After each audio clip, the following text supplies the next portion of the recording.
Et si les autorités françaises avaient caché une incroyable bavure il y a 57 ans?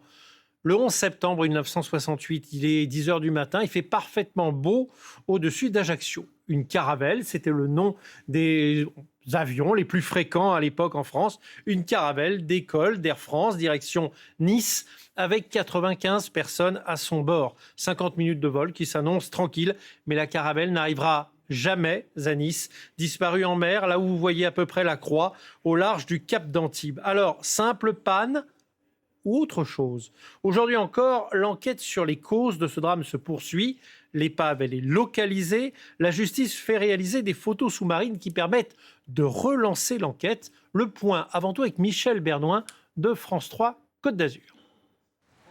Quelque part, au large d'Antibes, en toute discrétion, l'enquête sur le crash de la caravelle Ajaccio-Nice vient de connaître, selon les avocats des familles de victimes, une avancée considérable. Du 11 au 13 octobre, la Marine nationale et plus précisément les hommes du Cefismer, des spécialistes des recherches sous-marines basés à Toulon, ont déployé ce drone high-tech en forme de torpille pour explorer des fonds à 2300 mètres. L'appareil, qui est capable de couvrir de grandes distances, est équipé d'un sonar qui fournit des images acoustiques. Ces images, les avocats ont pu les découvrir dans le bureau de la juge d'instruction.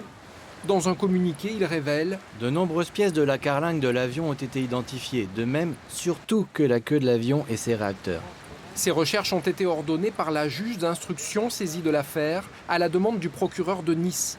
En février dernier, il affirmait « Plusieurs éléments sérieux tendent à montrer que des autorités civiles ou militaires ont pu chercher à faire obstacle à la détermination des causes et des circonstances réelles du crash de la caravelle. » La justice enquête désormais sur de possibles faits de soustraction de documents et dissimulation de preuves.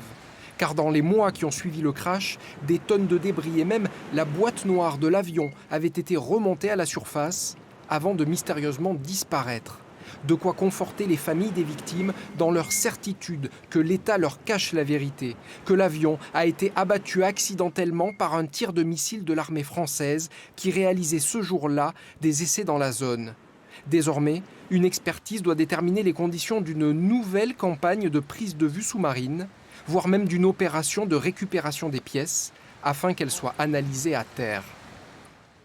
Alors pour nous éclairer sur les faits, les hypothèses et les zones d'ombre, 3 experts spécialistes chacun dans son domaine. Gérard Felzer, bonsoir. Bonsoir. Vous êtes un des grands spécialistes de l'aéronautique et vous êtes venu avec une maquette de caravelle dont on va parler dans un instant. Vincent Arbaretier, bonsoir, lieutenant-colonel, historien, spécialiste de l'histoire militaire. Et puis à distance, Jean-Michel Verne. Bonsoir Jean-Michel, vous êtes journaliste, enquêteur bien connu, auteur d'un livre sur cette affaire qui s'appelle « Secret d'État » et que nous voyons là à l'image. Alors avant tout, Gérard Felzer, première question pour vous. 57 ans après, qu'est-ce qu'on cherche en mer à 2000 mètres de profondeur ? C'est long. On a des présomptions depuis le début d'ailleurs. Il y a des choses un peu troublantes. Le cahier de bord de lancement de missiles, la page du jour même a été arrachée. Mais j'en parle sous votre contrôle. Il y a également des opérations parallèles où on a essayé de cacher des choses. Mais bon, alors est-ce que la vérité va éclater grâce aux nouvelles plongées, aux nouvelles technologies ? Oui, probablement. Mais quand même, les temps ont changé. Alors, techniquement, oui, il y a des drones qui sont capables de ramasser des observations avec de l'image numérique, mais il y a aussi le changement de comportement. On cherche moins à cacher les choses parce que tout se sait aujourd'hui. Donc, il va falloir confronter tout ça en espérant que pour les quelques survivants des familles, eh bien, ils puissent avoir la vérité enfin. 57 ans après, scientifiquement, une épave dans l'eau de mer, elle est encore... on reconnaît l'avion, on arrive à voir des choses. Alors, on peut voir des choses. Par exemple, on a cherché les réacteurs. On avait dit à un moment, il y a le feu dans les toilettes à l'arrière de la caravelle. Réacteurs qui sont à l'arrière. Oui, absolument. C'est un brevet français, d'ailleurs, qui a été repris par Douglas aux États-Unis. Ça fait le DC-9. Et c'est un magnifique avion. J'ai volé dessus pendant pas mal d'années. Et donc, le message qu'on a eu du commandant de bord, il a appelé Nice. Il a dit, il y a le feu. Et puis 1 minute après, eh bien, il n'y avait plus rien parce qu'il a été descendu. Il n'a même pas eu le temps de lancer un Mayday, Mayday, Mayday, qui est le message de détresse, parce que c'est une explosion et qu'un réacteur qui explose, c'est peu probable. Et en tous les cas, du coup, les suspicions sont arrivées assez vite. Il n'était pas loin de Nice, il était à 40 km, 7-8 minutes maximum. Jean-Michel Verne, vous avez écrit donc le livre qu'on a vu, Secret d'État, sur cette disparition. Alors, avant d'émettre des hypothèses sur ce qui a pu se passer, est-ce qu'on peut rappeler quand même qu'il y a quand même eu un scénario absolument abracadabrantesque, comme disait l'ancien président, avec des pièces qui disparaissent, des témoignages qui changent et des boîtes noires qui sont finalement inexploitables? Oui, il y a surtout un témoignage dont on parle peu. C'est le témoignage de Jean Dupont. Jean Dupont, il est pilote de ligne. Il participe à la commission d'enquête. Quand on a sorti ce livre, son fils nous a contactés, nous a remis une lettre. Je l'ai, cette lettre, elle est là. Vous voyez, je vous la montre. C'est une lettre qu'il a écrite à la main. Il était donc entre 2 escales dans un hôtel à New York et il raconte ce qu'il a vécu au sein de la commission d'enquête. Et il s'étonne beaucoup que lui-même a fait des calculs pour dire, voilà, c'est là où il faut chercher les débris et on s'échine à ne pas les chercher au bon endroit. Et ça l'inquiète beaucoup. Il trouve que l'enquête se déroule dans un climat très particulier. Et il a, vous voyez, j'ai la fin du courrier est absolument incroyable. Hein. Il dit... parce qu'il est inquiet, cet homme. Il trouve que le climat n'est pas serein autour de ce dossier et surtout, il craint pour sa propre sécurité. Il dit, en conséquence, je tiens à prendre mes précautions. La raison d'État justifie tous les crimes. C'est écrit là. Hein, je n'invente rien. Hein. S'il m'arrivait, avant que cette affaire ne soit éclaircie, le moindre accident, la moindre maladie, il faudrait rechercher les responsables parmi les autorités militaires ou gouvernementales. Et c'est signé Jean Dupont, pilote de ligne, commandant de bord Air France, pilote inspecteur, membre de la commission d'enquête de l'accident FB-OHB. On va demander un Je mot crois que tout est dit. On va demander un mot au C'est lieutenant. Incroyable. Bien sûr. On va demander un mot au lieutenant-colonel Arbaretti. L'armée est parfois appelée la Grande Muette. Est-ce qu'à une époque, pas si lointaine, finalement, c'est les années de Gaulle, on pouvait avoir tendance à mettre sous le tapis quelques pièces essentielles à une enquête? En fait, le ministre des Armées, à l'époque, c'était quelqu'un de très connu, de très célèbre, et surtout, c'était une autorité en lui-même. C'était Pierre Messmer, compagnon de la Libération, un héros du gaullisme, un héros de la résistance. Voilà. Donc, lui, il a déclaré en novembre 68, il n'y a rien à voir. Il n'y a pas eu de tir de missile. Alors ensuite, il y a eu évidemment des suspicions, puisqu'il y a eu des témoignages qui sont...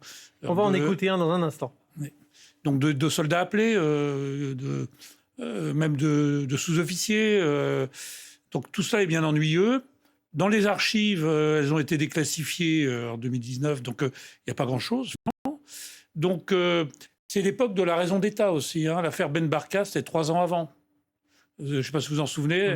Voilà, un opposant à Sainte-Deux qui rentre dans une brasserie qui n'en ressort pas. On ne le voit plus. Donc, si vous voulez, on est dans une époque assez particulière. Donc, ce que vous nous dites ce soir, c'est qu'il n'est pas impossible...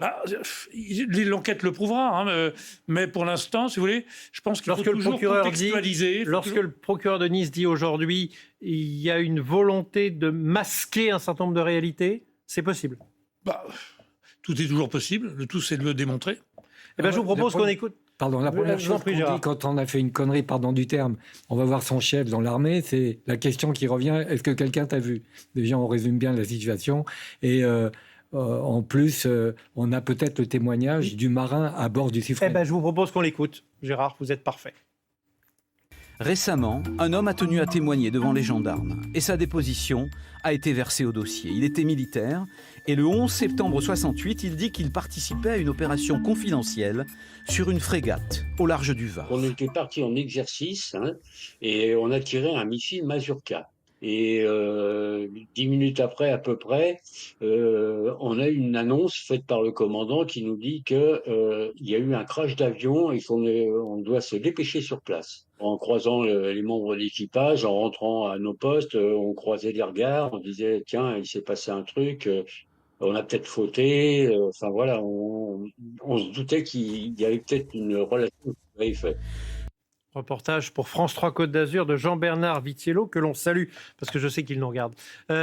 Gérard Felzer, un avion, une caravelle, qui prend un missile à l'arrière, comme ça, quelles sont les chances pour le pilote de ramener l'avion sur Terre ?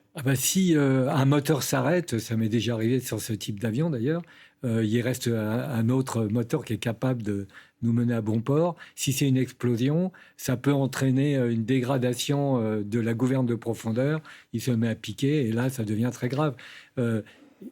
On a l'impression, de ce qu'on sait en tous les cas des écoutes et de la tour de contrôle de Nice, que le pilote manifestement n'a pas eu le temps de réagir, c'est arrivé, et donc une déflagration probablement, oui. Il y a quand même une autre hypothèse aussi, c'est qu'il y avait quand même des VIP à bord, des gens et qui avaient des raisons de se faire abattre ou de se faire tuer, et notamment un général qui s'appelait général Cogny, qui était qui n'était pas très bien vu par certains anciens partisans d'Algérie française. Et donc, des hypothèses ont été émises quant à la présence d'un explosif à bord, mais volontairement. Mais ça paraît quand même assez énorme. Mais ça fait partie des hypothèses aussi. Verne, qui est vraiment un spécialiste de l'affaire, et pour cause, il a écrit ce livre. Jean-Michel, il y a plein de zones d'ombre, finalement, sur ce vol. Oui, on est dans une énigme, je dirais presque à la Agatha Christie, parce que qui est dans cet avion ? On a Cogny et puis on a un savant atomiste aussi qui aurait pu attiser la ire de certains services. Donc on est dans une thématique où à la fin on peut se demander si Peter Ustinov va trouver la clé de l'énigme. Mais je reviens sur cette question du missile parce qu'elle est essentielle. À l'époque, un missile Mazurka, c'est un truc qui est quand même très lourd, qui pèse plusieurs tonnes. Si un missile Mazurka inerte, parce qu'on ne peut pas imaginer que ce soit un missile qui ait été tiré et qui ait détruit la caravelle en vol, puisque ce n'est pas le cas. Le pilote dit il y a le feu à bord et elle continue à voler cette caravelle. Donc, c'est qu'il n'y a pas eu une explosion au moment de l'impact du prétendu missile. Donc, tout ça est compliqué. Est-ce qu'il y a véritablement eu un missile ? Est-ce que c'est autre chose ? On sait qu'il y a des cartouches non percutées, des balles qui ont été trouvées dans les toilettes de l'appareil. C'est dans les procès-verbaux. Qu'est-ce qu'elle faisait là ? C'est une question que je me pose.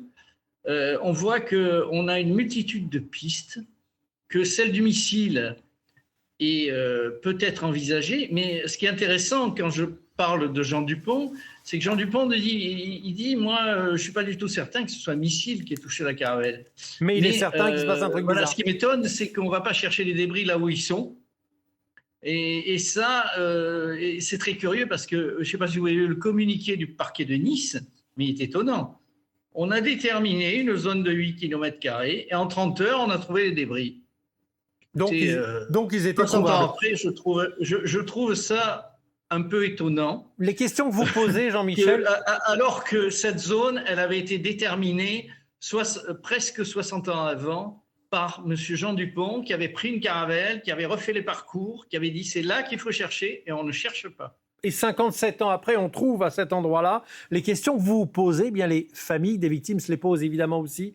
Je vous propose qu'on écoute M. Paoli, qui est le président de l'Association des familles de victimes et qui a fait de ce combat véritablement une cause vitale pour lui.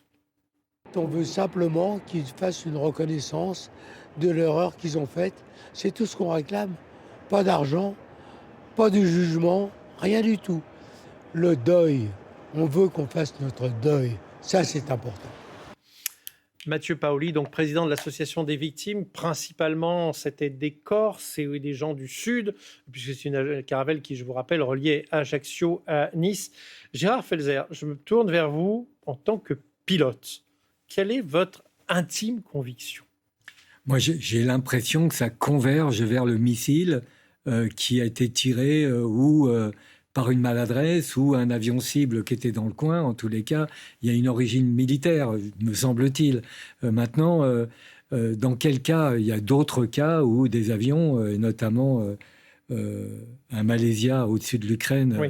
a été descendu avec des missiles beaucoup plus perfectionnés d'ailleurs. Missile Buk. Mais chacun s'est renvoyé la responsabilité en disant C'est c'est vrai pas qu'en nous, c'est l'autre. 2014, on ne sait toujours Et pas on est exactement ce qui s'est passé. Et on est dans ce même scénario.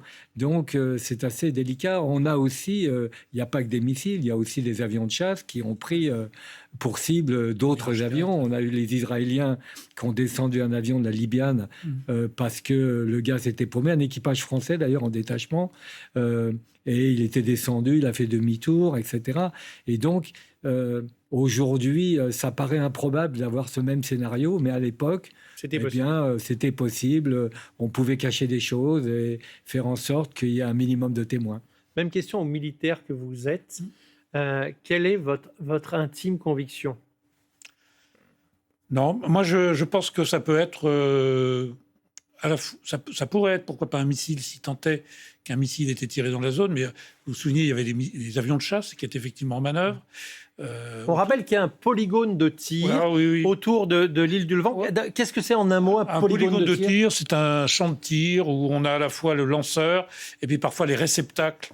Donc c'est une zone qui est isolée, qui est secret défense, qui est isolée de toute présence civile pour éviter évidemment les victimes. Alors, le centre d'essai, effectivement, des îles Levant est intéressant parce que c'est là que sont testés les nouveaux missiles de la marine. En fait, encore aujourd'hui? C'est la DGA. En fait, oui, il y a des expériences. Aujourd'hui, oui, probablement. Mais donc, c'est un endroit intéressant. Et donc, DGA, Direction Générale de l'Armement. Voilà, donc il y a des nouveaux missiles qui peuvent être testés. On parle aussi, j'ai fait des recherches, mais je n'ai pas trouvé grand-chose. Il y avait la possibilité de batterie Hawk de l'armée de terre, parce que l'armée de terre venait d'acheter des missiles Hawk aux Américains au début des années 60 et commençait à les expérimenter. Et dans le Sud, c'était assez intéressant parce que l'avantage du Sud, c'est que c'est dégagé comme ciel. Donc à l'époque, notamment surtout, ce jour-là, voilà. Donc il y a plusieurs possibilités. Alors le cas du missile, il peut y avoir la valise avec de l'explosif. Il peut y avoir peut-être quelqu'un qui a utilisé une arme à feu à bord. Ces cartouches qui ont été retrouvées dans les toilettes. Peut-être. Donc, en tout cas, j'observe qu'aucun d'entre vous n'envisage que ce puisse être un simple accident. Jean-Michel Verne, on saura un jour ce qui s'est passé dans cette caravelle en 1968? Écoutez, j'ai vu qu'on a levé le secret défense. Des journalistes avaient fait récemment un documentaire pour France Télévisions. Ils sont allés farfouiller sur les étagères, ils n'ont rien trouvé. Donc, c'est clair que s'il y a une affaire d'État, que s'il y a un mystère d'État, on a nettoyé les étagères. Donc, pour moi, je considère que ça va être extrêmement difficile d'avoir la vérité sur ce qui s'est passé ce 11 septembre 1968. Et c'est douloureux pour les familles, parce que depuis des années, ils se battent pour avoir la vérité. Le président Macron a, je crois, fait des avancées considérables. Il a ouvert les dossiers, il a dit allez-y. Mais le problème, c'est que voilà, il y a des services, il y a des secrets d'État, il y a des choses qu'on ne veut pas divulguer. Et je ne veux pas faire de mauvais pronostics, mais je suis assez pessimiste sur l'avenir de l'élucidation de cette affaire. Vous savez qui pense exactement comme vous, Jean-Michel Verne? Eh bien, des familles de victimes interrogées à l'époque. Je vous propose cette archive qui est étonnante. Écoutez-les bien. On est en train de se moquer de nous. Vous comprenez, dans notre douleur, nous ne voulons pas qu'on se moque de nous dans cette douleur. Nous voulons la vérité toute vraie. Des réponses techniques officielles, nous n'en avons pas. Et justement, c'est ce qui nous semble extraordinaire, qu'à l'époque que nous vivons actuellement, des gens vont se poser sur la Lune. On n'est pas capable de nous dire pourquoi 95 personnes sont mortes sur une caravelle. Les gens peuvent se poser sur la Lune et on n'est pas capable de dire ce qui s'est passé sur cette caravelle. C'est fort. Il a raison. Et en fait, que ce soit des missiles ou que ce soit des avions de chasse qui prennent pour cible un avion, ça peut être... Là, c'est certainement pas volontaire, évidemment. Probablement, peut-être une erreur. En tous les cas... quand on a eu le détournement d'Alger, vous vous souvenez, normalement, les personnes qui avaient kidnappé l'avion, leur destination, c'était la Tour Eiffel. Donc on aurait descendu l'avion à ce moment-là, il n'y avait aucun doute. C'est-à-dire que techniquement, les militaires sauraient le faire. Oui. Vincent ? Moi, ce que je pense, c'est que s'il y a eu une erreur et qu'elle a été réellement localisée avec quelqu'un qui a commis l'erreur, je pense que l'intéressé, même à cette époque-là, aurait été poursuivi. Je pense qu'il n'y aurait pas eu... Maintenant, si c'était une erreur collective, c'est autre chose, si vous voulez, parce que il peut très bien y avoir eu... surtout à ces époques où il n'y avait rien de très précis. Enfin, même dans les années 80, si vous voulez, on disait sur certains, il y avait certains artilleurs qui disaient on tire au journal. Ça veut dire quoi, tirer au journal? C'est-à-dire qu'il n'y avait pas d'instrument de visée, de l'artillerie sur le sol. Puis parfois, on lisait sur le journal le lendemain, ah bah tiens, il y a une ferme qui a été à proximité du camp, qui a été détruite, si vous voulez. Donc, à l'époque, tout est possible. Hein. Si plusieurs unités manœuvraient en même temps, même le fait de déterminer qui était responsable, c'était pas simple. Ça sera difficile. Et avec Pierre Messmer, si vous voulez, je pense qu'il ne voulait pas d'un scandale concernant les armées.